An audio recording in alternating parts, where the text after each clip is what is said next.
जय माता दी भक्तों, आप सभी को माघ माह के गुप्त नवरात्रि के तीसरे दिन की हार्दिक शुभकामनाएं। भक्तों, आज हम सुनेंगे गुप्त नवरात्रि के तीसरे दिन माँ त्रिपुर सुंदरी की कथा। आप सभी भक्तों पर माँ भगवती कृपा, माँ त्रिपुर सुंदरी माता कृपा सदैव बनी रहे। भक्तों, गुप्त नवरात्रि के तीसरे दिन माँ षोडशी त्रिपुर सुंदरी की पूजा करने का नियम है।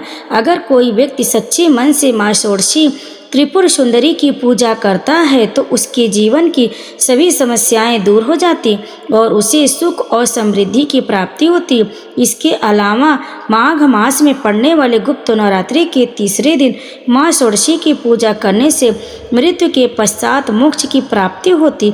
आज हम इस वीडियो में आपको यही बताने जा रहे हैं कि माघ गुप्त नवरात्रि के तीसरे दिन माँ षोडशी की पूजा कैसे करें और उनकी व्रत कथा क्या है। शास्त्रों में माँ षोडशी त्रिपुर सुंदरी को महाविद्याओं की तीसरी विद्या बताया गया। ऐसा माना जाता है कि माँ षोडशी तीनों लोकों में सबसे सुंदर है। माँ षोडशी को त्रिपुर सुंदरी, ललिता और राजेश्वरी भी कहा जाता है। शास्त्रों में माँ षोडशी को माँ पार्वती का प्रतिनिधित्व करने वाली देवी बताया गया, इसलिए माँ षोडशी को तांत्रिक पार्वती भी कहा जाता है। माँ षोडशी 16 वर्ष की कन्या के रूप में दिखाई देती है। शास्त्रों में बताया गया है कि माँ षोडशी का रंग सुनहरा लाल होता है। माँ दुर्गा के समस्त रूपों में से एक रूप जगत प्रसिद्ध देवी त्रिपुर सुंदरी का है। माँ षोडशी तीनों लोकों में सबसे सुंदर और सभी कर्मों का बहुत शीघ्र फल प्रदान करने वाली देवी हैं। माँ षोडशी 16 कलाओं से युक्त 16 वर्ष की कन्या की तरह हजारों सूर्य का तेज अपने अंदर समाहित किए हुए हैं। माँ षोडशी की पूजा करने से मनुष्य को सभी प्रकार के ऐश्वर्य एवं भोग की प्राप्ति होती है। भक्तों, आइए जानते हैं माँ षोडशी माँ त्रिपुर सुंदरी की पूजा करने से क्या लाभ होता है। माँ षोडशी देवी को यौवन और आकर्षण की देवी माना जाता है।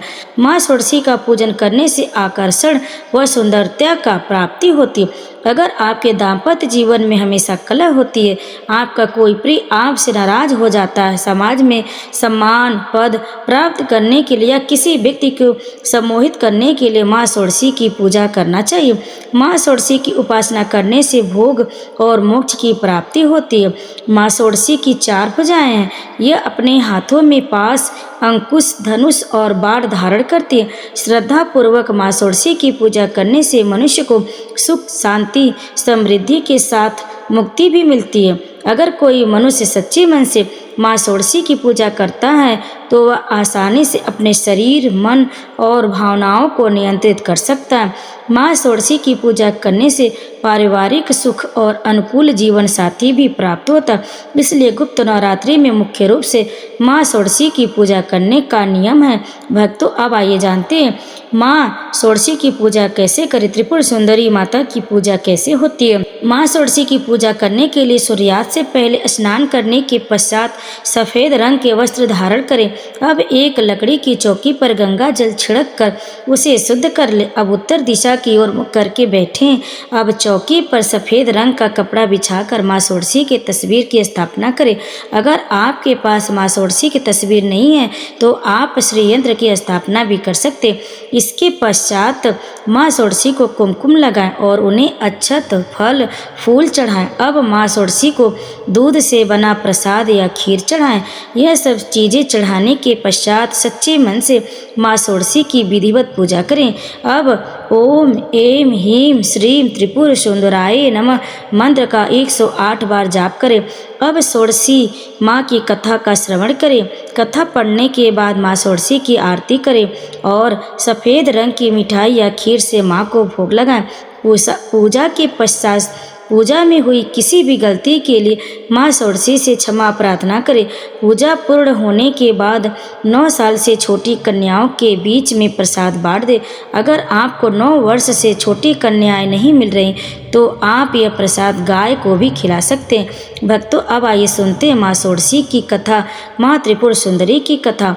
पौराणिक कथा के अनुसार जब भगवान शिव ने क्रोध के कारण कामदेव को अपना तीसरा नेत्र खोलकर भस्म कर दिया था उस समय भगवान शिव के गणों ने उस भस्म को समेटकर उसे गीला करके एक सुंदर पुतला बनाया और भगवान शिव से कहा कि हे भगवान, इस पुतले में प्राण प्रतिष्ठा कर दीजिए।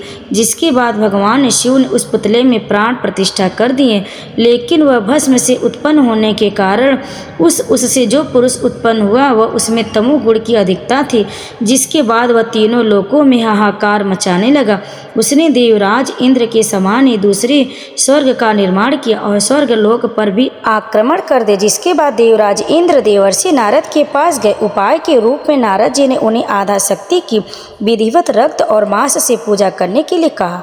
देवराज इंद्र ने ऐसा ही किया, जिसके बाद देवी षोडशी का जन्म हुआ और उन्होंने उस असुर को वध कर दिया और देवताओं को वापस स्वर्ग लोक दिला दिया।